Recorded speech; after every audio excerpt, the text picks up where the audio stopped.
Over the next few weeks, Lisa found herself spending more time with Nyala than any other Zithrai. As Nyala recovered, she taught Lisa about their culture, their beliefs, and their history. In turn, Lisa shared stories of Earth. Nyala was particularly fascinated by human concepts like dancing, singing, and art forms that involved physical expression. The Zithrai had music, but it was based on light patterns rather than sound. One evening, as they sat watching the triple moons rise over the alien landscape, Nyala attempted to teach Lisa the basics of Zithrai light speech.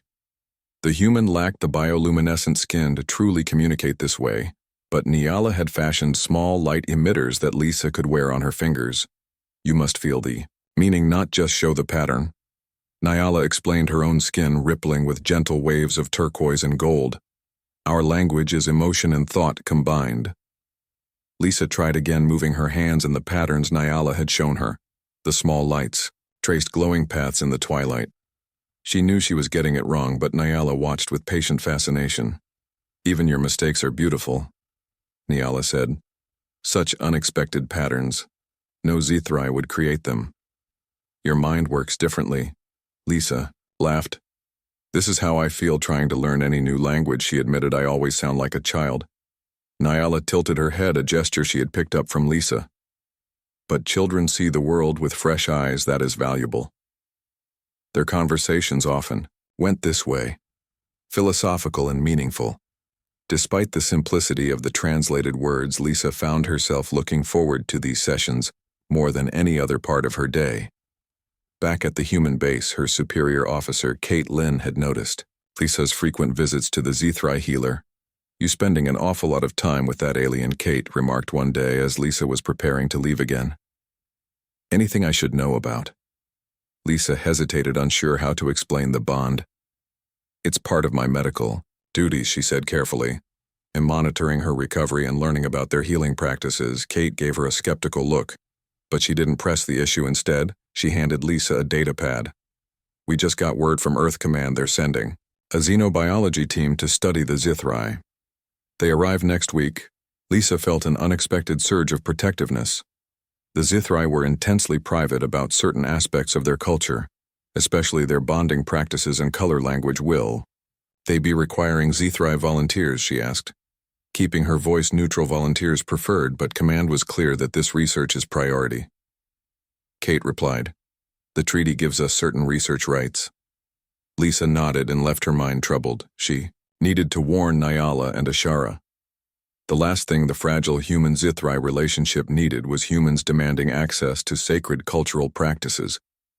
When she arrived at Nyala's dwelling, the Zithrai woman was waiting, her skin a concerned shade of gray. "Others have come to my dwelling," she said as soon as Lisa approached.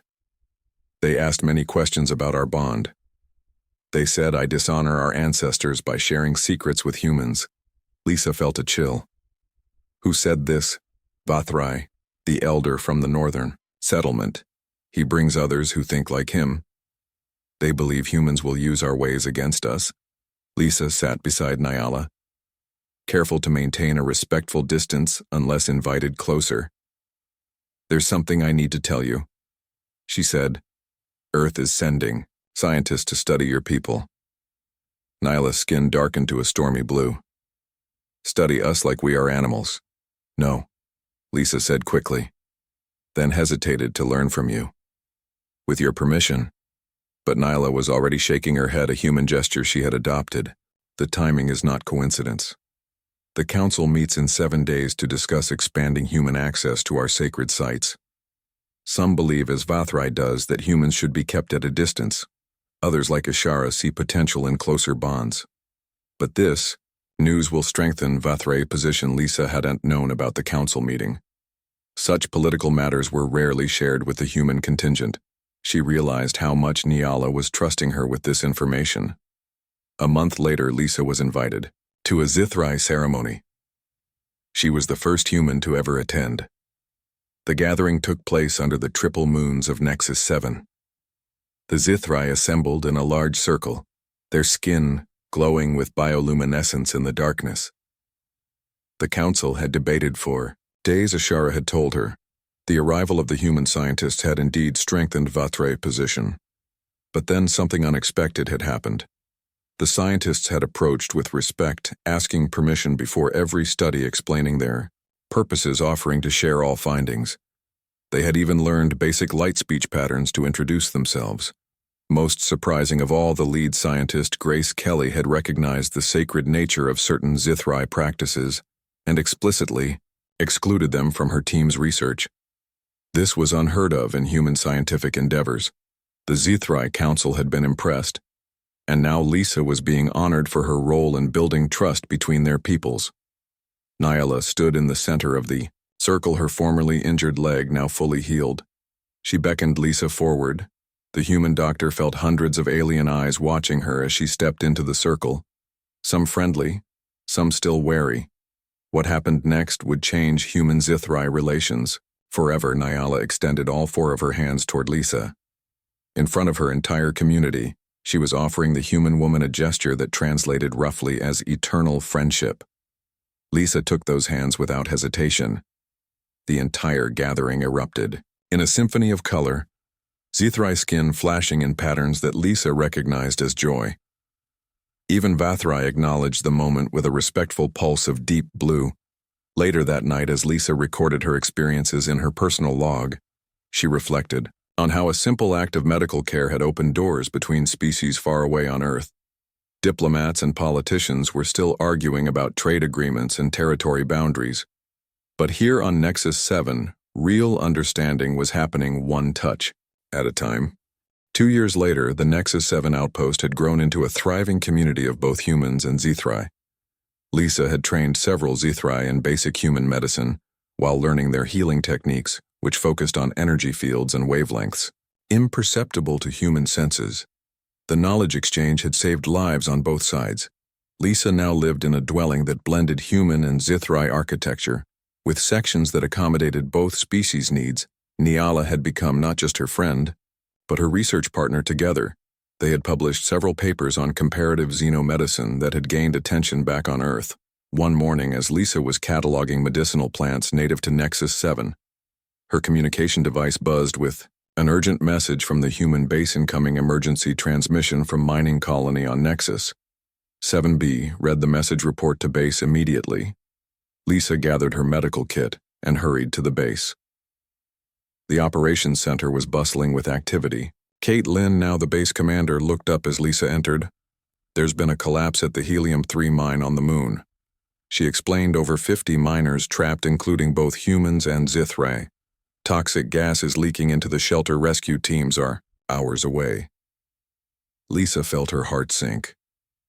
The mining colony was a joint operation established 6 months ago. The work was dangerous, but the resources essential for both species' technology. The miners had known the risks, but that did not make the situation any less dire. I'll prepare a medical team, she said, already mentally cataloging what supplies they would need. Kate shook her head. The gas levels are too high for humans to safely enter, even with breathing apparatus. The Zithrai miners might survive longer due to their different respiratory systems, but not by much. Rescue shuttles are being prepared, but they won't arrive in time. Lisa thought quickly. The Zithrai had certain biological advantages. Their respiratory systems could filter some toxins, and their vision could penetrate certain types of rock. She tapped her comm device, calling Nyala. Within an hour, Lisa and Nyala had assembled a team of 20 Zithrai volunteers, all trained in basic medical care. These weren't miners or rescue workers, but healers, teachers, and artisans who were willing to risk their lives. The most significant breakthrough came when a human mining colony on a nearby moon suffered a catastrophic accident. The mine collapsed, trapping 50 humans underground, with toxic gas leaking into their shelter. Human rescue teams were hours away. It was Nyala who organized the Zithrai response. Their ability to see through solid rock using specialized vision, and their tolerance for the toxic gas, made them perfect rescuers. Lisa coordinated from the surface, directing the Zithrai to the trapped miners. The rescue operation was unlike anything attempted before. Lisa monitored from the command shuttle orbiting the moon, while Nyala led the team on the surface. The Zithrai used their special vision to map routes through the collapsed tunnels. Their forearms allowed them to move debris that would have required machinery for humans to shift. 6 hours into the operation, the first survivors were brought to the surface. 3 humans carried by Zithrai rescuers, all unconscious but alive. Lisa supervised their immediate treatment, but there were still over 40 miners trapped below, and the gas levels were rising. Nyala's voice came through the comm. Her breathing labored even through the specialized apparatus. We've located the main group, but the chamber is filling with gas faster than expected. The human breathing equipment is failing. We need to move quickly. Lisa made a decision that would later be scrutinized by officials on both worlds, but in the moment seemed the only choice. Take their breathing equipment, she instructed. Your systems can filter the toxins better than theirs. Share your air with them if you have to, but get them out. What Lisa was asking was unprecedented. Zithrai breathing required different mixtures than humans. Their apparatus wasn't designed for human use, but she knew from her research with Nyala that it could work temporarily. The next few hours were tense. Communications became sporadic as the rescue team moved deeper into the mine. Lisa monitored vital signs remotely for those wearing medical trackers. The readings were concerning but stable. When the humans were finally brought to safety, stories spread throughout the galaxy about how the aliens had risked their lives to save humans. They told of how the Zithrai had used their forearms to carry injured miners through narrow passages, how they had shared their own breathing apparatus with humans when oxygen ran low. Several Zithrai rescuers suffered respiratory damage that would take months to heal. 2 would never regain their full ability to process certain wavelengths of light, a devastating loss in a species that communicated through light patterns. But not a single life had been lost, human or Zithrai. In the aftermath, medical teams from both species worked side by side, treating the injured. Lisa and Nyala moved between patients, human and Zithrai alike, offering care and comfort. Grace Kelly, the xenobiologist who had first earned the Zithrai's trust 2 years earlier, approached Lisa as she was treating a Zithrai rescuer with damaged light glands. "I've never seen anything like this," she said quietly.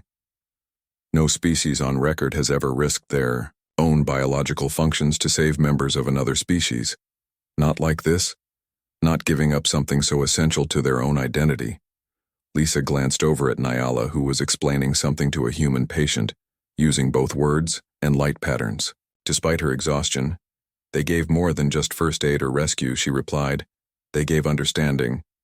3 days later, when all the injured were stable, Lisa finally returned to her dwelling on Nexus 7. She was exhausted physically and emotionally. She found Nyala waiting for her. Their shared space was illuminated with soft light patterns that Lisa had come to recognize as comfort and home. "News of what you did, what we all did, has reached the High Council on our homeworld," Nyala said, her skin rippling with colors too complex for Lisa to fully interpret. "Even Vathrai has spoken in favor of expanding the alliance." Lisa smiled, too tired to fully appreciate the political significance. What she had done, what they had all done, hadn't been about politics. It had been about lives, about seeing past differences to the shared value of existence. She reached out and took one of Nyala's hands, feeling the now familiar tingle of contact between their different biologies. In a galaxy full of wonders, the greatest miracle was still the simplest understanding across the divide between worlds. Those stories changed perceptions on both sides. Humans who had been suspicious of the elegant aliens with their color-changing skin began to see them as allies. Zithrai, who had kept humans at arm's length, began to appreciate human ingenuity and determination. And it had all started because a human doctor named Lisa Morgan had set a broken leg, and an alien woman named Nyala had refused to let go of her hand. From that simple beginning, a bridge between worlds was built, not through grand political gestures, but through understanding, compassion, and the willingness to reach across the void to touch another life. 6 months after the mining rescue, Lisa received a message that would change everything. The Zithrai High Council on their homeworld was requesting her presence. This was unprecedented. No human had ever been invited to Zithrai Prime, the sacred home planet at the heart of their star system. The journey would take 3 weeks.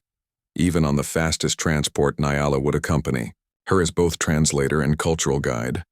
The Zithrai woman was visibly excited, her skin shifting through shades of sunrise as she helped Lisa prepare. The High Council rarely invites even our own people to audience, she explained as they packed. They are the keepers of our oldest traditions. They have existed since before we reached the stars. Lisa felt the weight of responsibility on her shoulders. She would be representing not just herself, but all of humanity. The alliance between their species was still fragile despite the progress made on Nexus 7. They departed on a Zithrai vessel sleek and organic in design. Unlike the functional human ships Lisa had traveled on before, the ship's interior was designed for Zithrai physiology, with spaces that shifted and responded to light patterns. But Lisa noticed new additions, accommodations for human needs. A gesture of welcome. During the journey, Nyala instructed Lisa in the intricate protocols of Zithrai high society, the elaborate, light language, the movement patterns, the significance of color shifts that most humans missed entirely. Lisa practiced diligently, knowing that even small mistakes could be misinterpreted. When they finally arrived at Zithrai Prime, Lisa was struck, speechless by its beauty. The planet glowed with bioluminescent cities that pulsed with life visible even from orbit. The patterns were mathematical, precise yet artistic, revealing the Zithrai soul to anyone who knew how to see their landing craft. Descended through layers of atmosphere, each with its own unique coloration. The capital city spread below them like a living organism, buildings flowing into one another in harmony with the natural landscape. Lisa had expected formality upon their arrival. Perhaps a small delegation of minor officials. Instead, she found herself greeted by a gathering of thousands. The Zithrai lined the pathways from the landing pad, their skin shifting in synchronized patterns that Lisa recognized as welcome, and Honor Ashara was there to her surprise. The elder had traveled ahead to prepare for their arrival. She stepped forward now, her skin a dignified shade of deep purple. "Welcome to our home, Lisa Morgan," Ashara said formally, though her eyes held warmth. "You come at a time of great change." The procession to the High Council chamber was unlike anything Lisa had experienced. The path wound through the city, each turn revealing new wonders. The architecture seemed alive, responding to the presence of those who passed through it. Light music filled the air, a symphony of color and sound that Lisa felt as much as heard. The High Council chambers were located at the city's heart, a vast circular room with walls that seemed to contain galaxies, and the 12 council members sat in a formation that Lisa recognized from her studies as the pattern of wisdom. Each councilor's skin displayed a different primary hue together, forming a complete spectrum. The first voice, a Zithrai of great age whose skin had faded to a translucent pearl, addressed Lisa directly. "You stand before us representing humanity," the first voice said. "Through you, we address all your kind." What began as a simple touch between healer and patient has grown into something none could have foreseen. Lisa stood tall, feeling Nyala's supportive presence beside her, though protocol dictated that her friend remain silent. "We have watched," she continued. "We have observed how humans act not just in times of agreement, but in crisis. You are young as a spacefaring species, impulsive, sometimes dangerous. But you possess something we had thought lost to us." The council chamber darkened, then illuminated with a display of light patterns so complex that Lisa's translator failed to interpret them. She understood enough to recognize they were telling a story, an ancient one from Zithrai history. The first voice continued. "When we first evolved the gift of light speech, we used it to share, not to hide. When we first developed medicine, it was to heal all, not just the worthy. When we first reached to the stars, it was with wonder, not caution. We have lost much of this along our path to advancement." Another council member spoke, his skin a deep, vibrant red. "That was until a human doctor set a broken bone and reminded us what it means to reach across difference." The council had been deliberating for months. Lisa learned they had analyzed reports from Nexus 7, studied the mining rescue, reviewed the medical exchange programs. She and Nyala had initiated. "We have a proposal," the first voice said, "one that has never been offered to any species. We wish to establish a permanent exchange, not just of knowledge or resources, but of people, a true joining of paths." What they were suggesting was revolutionary. A program where humans would live among Zithrai and Zithrai among humans, not just in colonial outposts, but in their core worlds, in their homes, in their families, learning not just facts about each other but ways of being, and they wanted Lisa to help build it. As she stood there before the most powerful Zithrai in existence, Lisa thought about how far they had come from that first touch. That moment when an alien with a broken leg had grasped her hand and changed the course. Of two species I would be honored, Lisa said simply. And in that moment she felt something she hadn't expected. A subtle shift in her perception, a new awareness of light and color around her, almost as if for a brief moment she could see the world, as the Zithrai did. Later, Nyala explained what had happened. The light speech patterns used by the council had been directed not just at Lisa's eyes but at her mind, a gift rarely given to any outside their species. The beginning of understanding. At the deepest level. 5 years after her first meeting with the High Council, Lisa stood on the observation deck of the new Joint Academy on Nexus 7, watching shuttles arrive from across the galaxy. Each carried students both human and Zithrai, coming to learn from each other. The exchange program, as it had come to be known, had transformed relations between their species. What had begun with 50 brave volunteers had grown to thousands. Humans now lived and worked on 12 Zithrai worlds, while Zithrai had established communities on 7 human colonies. More importantly, the program had sparked interest from other species. The Moravi, a race of crystalline beings, had recently sent their first exchange students. The Krell, traditionally isolationist, had opened diplomatic channels. The galaxy was changing one connection at a time. You should be proud, said a familiar voice. Lisa turned to see Nyala approaching. Her friend's skin glowed with satisfaction. The Zithrai woman now served as the Academy's co-director alongside Lisa. Their partnership had become a symbol of what was possible when different species worked together. I was just thinking about how it all started, Lisa replied. A broken leg. A moment of trust. Nyla's skin rippled with amusement. Such a small thing to change so much, but both knew it hadn't been small. Not really. That first touch had required courage from both sides. The willingness to be vulnerable with someone utterly different.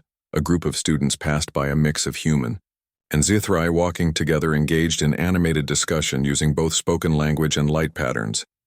The humans wore small devices on their hands that allowed them to participate in basic light speech, while the Zithrai wore voice amplifiers that helped them produce sounds more easily understood by human ears. Lisa watched them with satisfaction. Remember when humans and Zithrai could barely be in the same room, she said. And now look. The Academy itself was a marvel of joint architecture, spaces that could shift to accommodate different physiologies and teaching styles. Laboratories where both species could work comfortably. Technology that bridged their different sensory worlds. But more impressive than the buildings were the relationships forming within them. A young human woman named Karen approached them hesitantly. She was one of their most promising students, gifted in both medicine and light speech. Director Morgan. Director Nyala, she said with a respectful nod to each the Moravi. Delegation has arrived. They're requesting an introduction to our medical facilities. Lisa smiled. That's your department, Karen? She said. You know the protocols better than anyone. The student's face lit up with surprise and pleasure. Really? You want me to handle the introduction? Nyala's skin flashed encouragement. You have earned the responsibility. As Karen hurried away, Lisa felt a surge of hope for the future. These young people, human and Zithrai alike, were growing up in a world where cooperation between species was normal, where difference was seen as strength, not threat. Later that evening, Lisa and Nyala sat in their shared garden watching the triple moons rise. The space was a blend of Earth and Zithrai plants, each thriving in their own section, but some reaching across the dividing stones to intertwine. The Earthside Council has approved the expansion, Lisa said, referring to the human governing body that oversaw interspecies relations. 3 more exchange centers to be built next. Nyala's skin shifted to a thoughtful blue. Our council has concerns about the pace, she admitted. Some feel we are moving too quickly. especially with the Moravi involvement. They are very different from either of our species. Lisa nodded, understanding the caution. The Zithrai had evolved to be deliberate, thoughtful. Their long lifespans gave them perspective that sometimes made humans seem impulsive in comparison. It was a balance they continually negotiated. "We'll adjust the timeline," she said. "It's more important to do this right than to do it quickly." Nyala reached out one hand and Lisa took it, feeling the familiar gentle tingle of their different biologies connecting. The gesture had become comfortable over the years, a reminder of the bridge they had built. "I received a message from Ashara today." Nyala said the elder has been researching ancient texts. Apparently there was a prophecy from the early days of our spacefaring era. It spoke of a time when the light speakers would meet, those who speak with air. She gave Lisa a meaningful look. "Our ancestors foresaw this meeting. Lisa, perhaps even our friendship." Lisa smiled skeptically. She had learned to respect Zithrai spiritual traditions, but maintained a human doctor's healthy skepticism. "I think we make our own destiny," she said. "But maybe your ancestors were particularly insightful." A notification chimed on Lisa's communication device. A message from Earth, a personal one from her family. She opened it to find news that her sister had given birth to a daughter, her first niece, a new life in a new era. She showed the message to Nyala, who flashed congratulatory colors. The Zithrai had come to understand the significance of human family bonds, just as humans had learned to appreciate the complex Light Clan relationships of Zithrai society. That night, as Lisa recorded her daily log, as she had done faithfully since her first days on Nexus 7, she reflected on the journey. Their progress hadn't always been smooth. There had been misunderstandings, cultural clashes, even a few diplomatic crises. But the foundation built on that first moment of trust had proven strong enough to weather every challenge. In her mind, she could still see Nyala lying on the ground with a broken leg, could still feel the alien hand grasping hers in trust. That single point of contact had grown into a connection between worlds. What would the future hold? Lisa wondered. New challenges. Certainly, new species to understand. New bridges to build, but also new possibilities. The exchange students graduating from the academy would go on to create things neither humans nor Zithrai could imagine alone. Outside her window, the lights of the academy glowed in the darkness. Human and Zithrai, moving through the halls together, learning, living, and growing. More shuttles would arrive tomorrow, bringing new students new ideas. And it had all started with a touch, a moment of trust between different worlds. A human doctor setting an alien leg, and an alien woman who wouldn't let go, the simplest beginning, the greatest journey. The blue sun of Nexus 7 cast long shadows across the alien landscape as Lisa Morgan adjusted her environmental suit.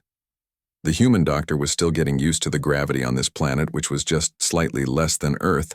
She had been stationed at the joint human-alien outpost for only 3 weeks, but already she felt like she was making a difference. The Zithrai were a fascinating species, tall, elegant, with iridescent skin that seemed to shift colors with their moods. They had 4 arms, and large almond-shaped eyes that could see spectrums humans could only dream about.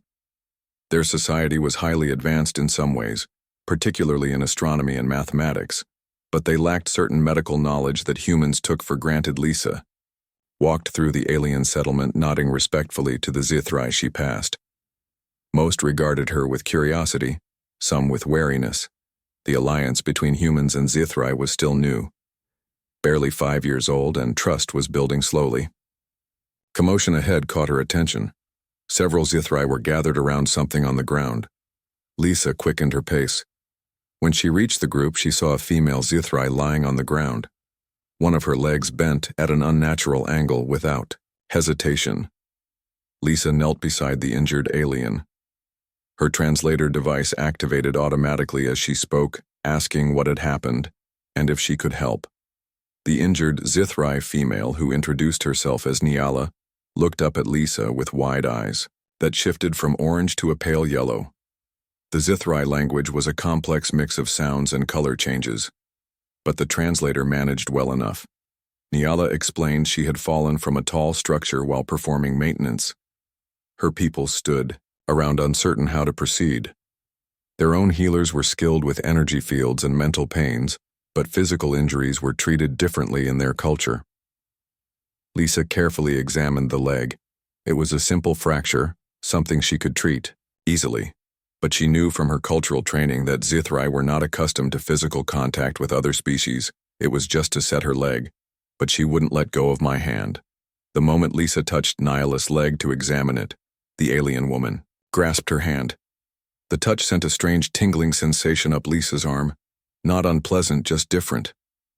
The other Zithrai around them stepped back, some making low humming sounds that the translator didn't pick up. Lisa realized she had stumbled into some cultural significance, but her priority was treating the injury. She gently tried to reclaim her hand, but Nyala held firm, her skin shifting to a deep purple that Lisa had never seen before. One of the older Zithrai stepped forward. She introduced herself as Ishara, a community elder. The elder spoke in a musical tone that made Lisa's translator crackle. "You have been chosen for the bond of trust. This is rare even among our own kind. For a human to be chosen is unprecedented. You must come with us." Lisa felt completely out of her depth but followed the elder to a nearby dwelling. As they walked, Nyala finally released her hand but continued to watch Lisa with those large, expressive eyes now shifting between purple and a soft blue in the dwelling. Ishara explained that in Zithrai culture, a life touch was considered deeply significant. When a Zithrai accepted touch from another during a moment of vulnerability, it created a bond. The fact that Nyala had reached for Lisa was unprecedented. The medical treatment was straightforward. Lisa set the fractured bone and applied a lightweight cast that would allow the Zithrai bone to heal properly. The whole time Nyala watched her with intense fascination. "This one is different from the others," Nyla said to Ishara, though Lisa could hear through her translator. "She carries light inside her skin." Lisa didn't understand what that meant, but she smiled anyway. Ishara nodded sagely. "We have watched the humans since they arrived. Many are good, but this one. Yes, she has the inner light. Our ancestors spoke of beings from beyond the stars who would carry such light." Lisa finished her work and stood to leave, but Ishara stopped her. "The bond has begun. You must return tomorrow and the next day to check on Nyala's healing. This is our way."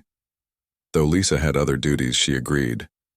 She was here to build bridges between their species after all. And something about Nyala intrigued her. The alien woman seemed different from the others.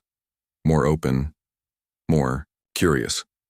The next day when Lisa returned to check on her patient, she found Nyala sitting outside her dwelling, weaving something from shimmering threads.